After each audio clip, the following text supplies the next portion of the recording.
obrigado, bom dia. Enfim, cumprimentar o diretor do Instituto, João Pedro Ponte, o Luís Miguel Carvalho, cumprimentar todos os presentes também. Peço desculpa de serem palavras muito breves, mas hoje de manhã até nem é um dia muito carregado, mas tenho 3 congressos para abrir, não é? Durante a manhã, não é? Sobre os assuntos mais distintos, não é? Que aliás me leva a um pesadelo recorrente hoje em dia, que é que eu acho que estou a abrir congresso e a falar de uma coisa diferente daquela. Estou a abrir um congresso de Biologia com um discurso sobre História, não é? Ou um congresso de Matemática a falar de Educação, etc. Enfim. E portanto vou ser muito breve, não é? O que vocês estão aqui a fazer hoje, e eu acho que esta iniciativa do Instituto é muito, muito interessante, o que vocês estão aqui a fazer hoje é, na verdade, aquilo que está no coração do trabalho universitário. Quer dizer, a invenção maior da universidade, e talvez mesmo a invenção melhor da universidade, historicamente, foi o encontrar modelos de auto-organização, modelos de organização das comunidades académicas em torno do debate de problemáticas de investigação, em torno do debate de problemáticas de conhecimento. Isto é o que está no coração de uma universidade. Se isto não existir, não existe uma universidade. Tudo o resto decorre, num certo sentido, desta capacidade de juntar à volta de uma mesa um conjunto de pessoas com experiências diversas, que estão em momentos diferentes das suas carreiras académicas, em torno de debates, de trabalhos, de teses, de investigação, em torno de uma reflexão sobre o conhecimento. Creio que é isso, em grande parte, que nos leva a olhar com admiração para muitas das grandes universidades norte-americanas, onde esta cultura se enraizou mais cedo do que na Europa, e o podermos ter aqui também no Instituto de Educação da Universidade de Lisboa esta realidade é, a meu ver, extraordinariamente interessante e extraordinariamente positivo. Quer dizer, nós temos ainda em Portugal uma frágil cultura desse debate, uma frágil cultura de partilha das nossas investigações, e aquilo que nos aconteceu a todos nós, que vivemos em universidades noutros países, em que era raro o dia em que no nosso cacifo, agora já não é no cacifo, agora é na caixa de correio eletrónica, não é? Mas eu lembro-me em Genebra, era no cacifo, era raro o dia em que eu chegava ao meu cacifo e não tinha um texto provisório, um documento, um papel, um pedido de um colega meu para fazer um comentário, a dizer que íamos reunir daí a 3 dias, daí a 4 dias. Ninguém publicava um artigo, ninguém escrevia uma tese, sem isso ter passado antes por muito debate, debates mais formais, debates mais informais, debates mais pessoais, debates mais coletivos, como estes que vocês vão ter aqui. Essa cultura em Portugal foi uma cultura que demorou muito tempo a entrar e que, num certo sentido, só agora é que está a entrar. Eu já uma vez contei esta história, mas que eu acho que é uma história típica também dos historiadores, e que é o extremo contrário desta cultura. Eu, quando cheguei a Portugal em 87, depois de acabar a tese na Universidade de Genebra, e vinha muito envolvido nesta cultura do debate, da partilha, nós começámos a fazer uma coisa e falávamos com os colegas, etc. Lembro-me de me ter, nos meus primeiros dias na Biblioteca Nacional, os que frequentam a Biblioteca Nacional conhecem aquela sala, é o sítio, eu costumo dizer que é o sítio onde eu me sinto melhor no mundo, é na sala daquela Biblioteca Nacional, de eu estar sentado e um historiador muito conhecido, enfim, já morreu, mas eu não vou dizer o nome, a certa altura veio ter comigo e disse: "Oh rapaz, chega aqui que eu quero falar contigo", não é? E havia uma varanda, ainda há uma varanda na Biblioteca Nacional, onde nós às vezes conversávamos para não impedir o silêncio da sala grande, e ele levou-me para a varanda e disse-me: "Oh rapaz, eu gostei muito do teu trabalho, eu vou-te dar um conselho e tu segues este conselho até ao fim da tua vida." Eu disse: "O que é que será o conselho que ele me vai dar?" "Tu fazes assim, tu, quando chegares aqui de manhã, pedes os teus livros." Na altura acho que se podiam pedir 12, agora acho que é 3 de cada vez, mas acho que na altura se podiam pedir 12, ou 12, creio que era 12 ou 6, já não me lembro. Pedes os teus livrinhos de manhã e depois pedes um livro que não tenha nada a ver com o tema que tu estás a trabalhar, não é? E quando te sentas na tua secretária, não é? Pões a pilha de livros toda e em cima pões aquele tema que tu não estás a trabalhar, não é? Porque esta malta anda aqui sempre à coca do que é que a gente está a fazer, e tu assim engana-os, e eles pensam que tu estás a fazer uma coisa e tu estás a trabalhar sobre outra, não é? Porque a lógica era do esconder, não é? Quer dizer, como se aquele tema que nós estivéssemos a fazer fosse uma coisa que nós nos apropriávamos, não é? Que era nosso e que nós não mostrávamos a ninguém. Portanto, havia aqui uma estratégia que era tentar enganar os colegas, levando-nos a pensar que nós estamos a fazer uma coisa quando estávamos a fazer outra, não é?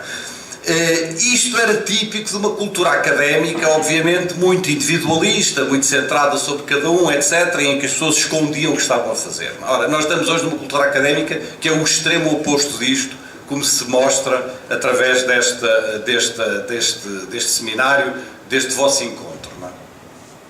Eu costumo dar três, como agora raramente tenho a oportunidade de dar conselhos a doutorandos. Eu, na altura em que, enfim, tínhamos mais programas de doutoramento, em que estava mais envolvido nisso, costumava dar três conselhos aos doutorandos, entre outros, mas são os três que me vêm à cabeça neste momento. O segundo foi-me suscitado pela intervenção do João Pedro da Ponte, não é? E são três conselhos que eu teria tendência para vos dar também, agora de forma muito ligeira, nesta abertura do vosso encontro. Não é? A primeira é sobre a escolha dos temas. Não é? Isto é muito importante que se escolham temas que nos digam qualquer coisa, não é? Um tema não se escolhe, um tema de estudo, um tema de investigação, não se escolhe porque é tal, não se escolhe porque há temas que agora estão mais na moda, ou há temas que agora supostamente são melhores do que outros, não é? Um tema de uma investigação, de uma tese, escolhe-se sempre a partir de coisas que nos digam, quer dizer, que funcionem com interesses nossos, com gostos nossos, com interrogações que nós trazemos, com perguntas que nós trazemos, às vezes há muitos anos dentro de nós e às quais nós precisamos de responder. Não é? Porque se não for assim, é muito difícil nós passarmos vários anos a fazer uma tese de doutoramento. Não é? Quer dizer, só faz boas teses de doutoramento quem é obsessivo, não é? Quer dizer, é preciso ser obsessivo para fazer uma boa tese de doutoramento, porque isto implica estar muitas horas, muitos meses, muitos anos com o mesmo tema, e é impossível ser obsessivo em relação a um tema do qual nós não gostamos, ou que não nos diz grande coisa, que é um tema que nós escolhemos ou porque o orientador quis, ou porque nós achamos naquela altura que era um tema que estava um bocadinho na moda, etc. Eu acho que é muito importante que na escolha dos temas vocês sintam que estão a responder a uma pergunta que está dentro de cada um de vocês, há menos tempo ou há mais tempo, e que tenham essa capacidade de poder ficar com essa pergunta e tentar responder-lhe ao longo dos anos da vossa tese. Não é? O Daniel Amelino, que foi meu orientador de tese, e que eu conhecia muito mal quando lhe apresentei a minha primeiro projeto de tese, ele era um homem muito formal, é um homem muito formal. Ele olhou para o projeto de tese, mandou-me ir lá depois passado uma semana ou duas, eu entrei no gabinete, tudo muito formal, ele hesitou, fez uns segundos de hesitação e depois perguntou-me, eu aliás até pensei que ele não tinha percebido bem a pergunta, porque era em francês, eu pensei que eu não tinha percebido bem a pergunta, ele perguntou-me, Monsieur Novoa, Sr. Novoa, o senhor está disposto a dormir com esta tese durante 4 anos, não é? E eu nem percebi bem o que é que ele queria dizer, dormir com a tese, não é? Quer dizer, enfim, em princípio não é uma coisa que me agrade particularmente, não é? E depois, mais tarde, fui percebendo, quer dizer, isto é, nós vamos dormir com este trabalho, não é? Quer dizer, uma tese de doutoramento, nós vamos dormir com a tese durante muitos anos, não é? Portanto, é preciso já agora que seja uma coisa, enfim, com a qual nós nos demos bem, não é? E da qual gostemos, não é? Se não andamos a dormir com uma coisa da qual não gostamos, e isso vai criar um grande desconforto ao longo dos anos, não é? O segundo conselho, sugestão ou reflexão foi-me sugerida pelas palavras do João Pedro da Ponte. Não é? Já me ouviram aqui mais que uma vez, alguns mais antigos, dizer que uma das expressões que eu mais gosto foi uma expressão que foi lançada, creio que em 1935, já não tenho a certeza do ano, mas creio que foi em 1935, por um pedologista, não é? Na altura ainda havia uma disciplina chamada pedologia, que era o estudo da criança, não é? Pedo de criança, logia de estudo, não é? Um pedologista belga, um senhor chamado Raymond Buisse, que uma vez escreveu um texto, enfim, crítico em relação ao que ele designou na altura pelos SSS, não é? O SSS era, em francês, não é? Um spécialiste spécialement spécialisé, não é? Enfim, em português seria EEE, não é? O especialista especialmente especializado, não é? Isto é, aquele que delimita um determinado tema e num certo sentido fica fechado dentro desse tema, não é? Numa hiper-especialização sobre aquele tema, mas transformando-se muitas vezes naquilo que Michel Serres chamava um ignorante culto, não é? Quer dizer, é uma pessoa que tem uma certa cultura sobre determinado assunto, mas que é ignorante de tudo o que está à volta, como, enfim, sugeria o João Pedro da Ponte na intervenção que fez. Não é? É muito importante ler muito, não é? É muito importante, não se consegue fazer uma tese de doutoramento sem ler milhares de livros, não é? Sem ler milhares de artigos, não é? Sem ser uma espécie de um leitor compulsivo, não é? Compulsivo nas áreas da especialização, mas também noutras áreas, não é? E tanto ler muito e perceber que muitas das coisas que nós por vezes encontramos nos vêm de áreas próximas daquelas em que estamos a trabalhar, e que essa capacidade de nos apropriarmos de ideias que vêm de outros domínios, não é? De leituras que vêm de outras áreas, é uma coisa que enriquece muito uma tese de doutoramento. Quer dizer, é preciso, de algum modo, ter essa capacidade de leitura, de uma leitura compulsiva, de uma leitura que é quase uma leitura de 24 horas sobre 24, não é? Que nós temos que estar permanentemente nessa atitude e tentar mobilizar as diversas coisas que vamos lendo, que vamos encontrando, as pessoas com quem vamos falando, episódios da nossa vida, tantas vezes até episódios de coisas que podem aparecer nos jornais ou de outros lugares quaisquer, e tentar a partir daí apropriar-nos disso para a construção da nossa tese. Não é? Numa apropriação que tem que ser sempre uma apropriação crítica e uma apropriação pessoal. Não é? É preciso ter muito cuidado para que a tese não seja uma espécie de colagens de citações ou de colagens de autores. Uma tese tem que ser digerida, quer dizer, ela tem que passar por dentro de cada um, por uma reflexão própria, e ela tem que ser apropriada por cada um. Não é? Aqui, obviamente, há sempre um cuidado imenso, que hoje em dia nós todos temos que ter uma enorme atenção, talvez até mais do que no passado, que há situações de apropriação indevida, há situações de plágio, há situações de copy-paste, etc, etc. As novas tecnologias facilitam muito todas essas coisas, e às vezes fazemos-lo até sem intenção, quer dizer, porque ao longo dos anos fomos perdendo a memória, já não sabemos bem onde é que lemos aquilo, temos uma vaga impressão que lemos certas coisas, e temos que ter um enorme cuidado, quer dizer, tem que haver hoje também um cuidado extremo nessas matérias, e portanto ter uma atitude de apropriação das coisas, mas também sistematicamente de identificação de onde é que vêm as ideias, de identificação dos autores, etc. Não é? E isso nunca diminui uma tese. Quer dizer, o facto de,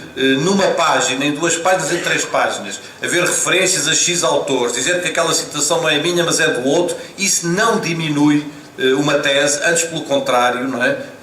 Dá à tese essa dimensão de que estamos a construir conhecimento em cima de outro conhecimento, e isso é um cuidado que nós devemos ter também. A originalidade não nasce do nada. A originalidade nasce de um conhecimento que se vai construindo por gerações sucessivas, e é muito importante termos o cuidado de dar o crédito devido às pessoas que antes de nós trabalharam sobre certos temas. E eu acrescentaria, porque é típico de Portugal também, é típico de certo provincianismo académico, e dar crédito sobretudo àqueles que trabalharam em temas parecidos e que nos estão mais próximos, não é? Ter muita atenção a não cair no provincianismo de citar o autor americano, mas de não citar o colega que está ao nosso lado, ou de não citar o autor português, não é? Porque é mais chique, quer dizer, é mais... dá mais sainete, não é? Citar um finlandês, um americano, ou não sei o quê, do que o tipo ali do Porto, ou de Coimbra, ou aqui de Lisboa, etc. Portanto, eu acho que é preciso... Eu vi teses de doutoramento feitas em Portugal, sobre temas que tinham sido muito trabalhados em Portugal, sem uma única referência bibliográfica em português, não é? Como se isso fosse uma espécie de nos distinguirmos, não é? Pela distância, não pela proximidade. Eu julgo que é preciso ter muito cuidado, que na maneira como as teses são apresentadas, ter um enorme cuidado em reconhecer, certamente para reconhecer não quer dizer aceitar. Reconhecer pode querer dizer criticar, reconhecer pode querer dizer que é preciso ir mais longe, reconhecer pode querer dizer tudo o que queiram, não é? Não quer dizer que estejamos de acordo com o que foi escrito antes, mas reconhecer que houve pessoas que fizeram essa trajetória antes e que uma tese ganha se souber identificar devidamente esses elementos. E depois um terceiro aspecto, desdobrado em dois, que eu acho que são dimensões mais de compromisso e que tem a ver com isto. Na área da educação, para nosso bem ou para nosso mal, não é? Em muitos aspectos para nosso bem, em muitos aspectos para nosso mal, não é? Nós andamos sempre misturados com aquilo que trabalhamos, com aquilo que estudamos. Quer dizer, isto é, não é possível criar uma fronteira entre nós investigadores e nós educadores, ou nós professores, ou nós outra coisa qualquer. Quer dizer, isto é, os temas que estudamos são quase sempre os temas também da nossa vida, da nossa profissão. Tudo isto anda muito misturado, não é? O que, obviamente, tem um efeito positivo, porque nos permite uma dimensão de responsabilidade, de compromisso entre o trabalho que se faz na área da ciência e o trabalho que se faz nos campos sociais ou profissionais, mas obviamente também muitas vezes traz uma mistura que é complicada e, portanto, a gestão deste processo, não vale a pena fazer de conta que isto não existe. Este problema está lá sempre. Na área da educação, como de um modo geral na área das ciências sociais e humanas, este problema está lá sempre, não é? É preciso que cada um se situe em relação a este problema e perceba que fazer uma tese em educação não é apenas escrever umas tantas páginas, há também aqui uma dimensão de interação com a realidade, de compromisso, de presença, de responsabilidade, que está sempre presente nos nossos trabalhos, não é? E que dá à área da educação características muito especiais do ponto de vista da produção científica, que lhe traz também alguns problemas, não é? Acrescidos, e eu imagino que o Luís Miguel, já estive aqui a espreitar, não é? Já estive aqui a espreitar a conferência do Luís Miguel, não vou cá poder ficar, infelizmente, que o Luís Miguel irá certamente também mencionar na conferência dele sobre a investigação, a educação e as políticas públicas, e portanto, a maneira como muitas destas coisas estão sempre ligadas e articuladas. E, portanto, eu acho que cada um tem que se colocar também essa questão e resolvê-la na maneira como a tese está escrita. E a escrita da tese, e é o meu último ponto, é qualquer coisa sobre o qual nós devemos dar uma enorme atenção. Há teses que são teses boas e que estão escritas de uma maneira insuportável, não é? Ou insuportável porque estão pessimamente escritas, não é? Quer dizer, eu lembro-me de uma aqui há uns anos atrás, já foi há alguns anos, não é? Uma vez ter feito, se foi uma aula, um seminário, não sei se era de mestrado, doutoramento, não importa, mas um bocadinho irritado com a maneira como as pessoas escreviam mal determinadas coisas e ter dito hoje vou fazer o elogio da vírgula, não é? E durante quase uma hora estive a fazer o elogio da vírgula, não é? Perante ou alunos de mestrado ou doutoramento, já não me lembro, não é? E no fundo o elogio da vírgula era o elogio da necessidade da escrita, não é? Portanto é preciso ter uma escrita, termos muito cuidado com a escrita. Há pessoas que acham que a escrita é uma coisa acessória, não é? O que importa é o trabalho de investigação, foi os resultados a que chegamos e agora é pôr isso em papel e acabou-se. Não, a escrita é um momento decisivo, não só da maneira como nós argumentamos, da maneira como nós pensamos e, sobretudo, da maneira como o nosso trabalho vai depois ser lido pelos outros, não é? E é evidente que muitos trabalhos de educação, muitas teses de educação, que teriam merecido uma divulgação muito mais ampla, não a tiveram, porque eram teses que não cuidaram da escrita, não é? E é evidente que no mundo de hoje, talvez até mais do que no mundo do passado, em que há milhares de coisas para se ler, em que há milhares de coisas que nós temos à nossa disposição, se não encontrarmos o título certo, não é? Se não encontrarmos o registro certo da escrita, se não soubermos entrar bem na tese, quer dizer, isto é, naquelas primeiras páginas, conseguir explicar bem o que é que nos traz àquela tese, quais são os problemas que queremos. Se não conseguirmos fazer isso, é muito difícil que as teses venham a ter o impacto que poderiam e que, em alguns casos, até mereceriam ter, não é? Eu julgo que o cuidar da escrita é absolutamente essencial, não é? E é essencial também para que, na medida do possível, nos aconteça o menos possível a velha definição do investigador em educação, e num certo sentido as nossas teses não sejam lidas erradamente, ainda que elas serão sempre numa parte lidas erradamente, esse é um dilema que nós não conseguiremos ultrapassar, mas que era aquela velha definição dada pelo Maurice Roquelin, o psicólogo francês, sobre o que era um investigador em educação, e que ele dizia: um investigador em educação é um senhor ou uma senhora que anda aos gritos atrás dos seus livros, berrando, alto lá, não era bem isso que eu queria dizer, não é?